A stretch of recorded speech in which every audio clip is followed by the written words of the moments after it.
కర్మూరు గ్రామంలో హజరత్ శ్రీ గోకరాయ ఉరుసు మహోత్సవ కార్యక్రమం చాలా అంగరంగ వైభవంగా జరుగుతుంది. మరి ఈ ఉరుసు మహోత్సవ కార్యక్రమానికి మరి బండలాగుడు కార్యక్రమం కూడా జాతీయ స్థాయి బండలాగుడు పోటీలు కూడా నిర్వహిస్తున్నారు. మరి రేపు శనివారము ఉదయం 8 గంటలకు బండలాగుడు కార్యక్రమాలు కూడా నిర్వహిస్తున్నారు. మరి దానికి మొదటి బహుమతిగా 50,000 రూపాయలు నల్లూరి చక్రపాణి రెడ్డి గారు మొదటి బహుమతిగా ఉన్నారు. రెండవ బహుమతిగా దాత చాకలి వెంకటయ్య అండ్ బ్రదర్స్ వాళ్ళు రెండవ బహుమతి ఇస్తున్నారు. మూడవ బహుమతిగా 30,000 రూపాయలను దర్జీ గఫూర్ కె గౌతమ్ రెడ్డి గారు మూడవ బహుమతి ఇస్తున్నారు. నాలుగవ బహుమతి వచ్చేసి 20,000 రూపాయలు దాత రఘునాథ్ రెడ్డి, నరేంద్రనాథ్ రెడ్డి, గంగాధర్ రెడ్డి గారు ఇస్తున్నారు. ఐదవ బహుమతి 15,000 రూపాయలు కీర్తి శేషులు అల్లూరు ఎల్ల శేషయ్య గారి కుమారులు ఇస్తున్నారు. ఆరవ బహుమతి 12,000 రూపాయలు దేవ ఏసయ్య గారు ఇస్తున్నారు. ఏడవ బహుమతి 10,000 రూపాయలు కీర్తి శేషులు చిన్న వీరన్న గారి కుమారులు ఇస్తున్నారు. ఎనిమిదవ బహుమతి 8,000 రూపాయలు షేక్ యాసిన్ గారు ఇస్తున్నారు.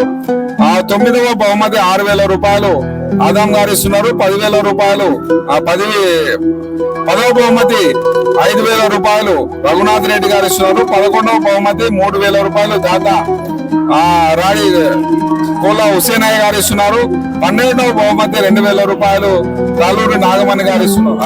గోకరాయ స్వామి ఉరుసు మహోత్సవ కార్యక్రమం, బండలాగుడు కార్యక్రమాలు కూడా బండలాగుడు పందెము మహోత్సవం కూడా నిర్వహిస్తున్నారు. ఈ సంవత్సరం కూడా మరి భక్తాదులందరూ కూడా వేలాదిగా తరలి వచ్చి తమ కోరికలను హజరత్ గోకరాయ స్వామికి విన్నవించుకొని వచ్చే సంవత్సరం కల్లా వాళ్ళందరి కోరికలు తీరాలని చెప్పి ప్రతి సంవత్సరము మొక్కుబడిగా ఉరుసు మహోత్సవ కార్యక్రమాలు అంగరంగ వైభవంగా నిర్వహిస్తున్నారు కడుమూరు గ్రామ ప్రజలు.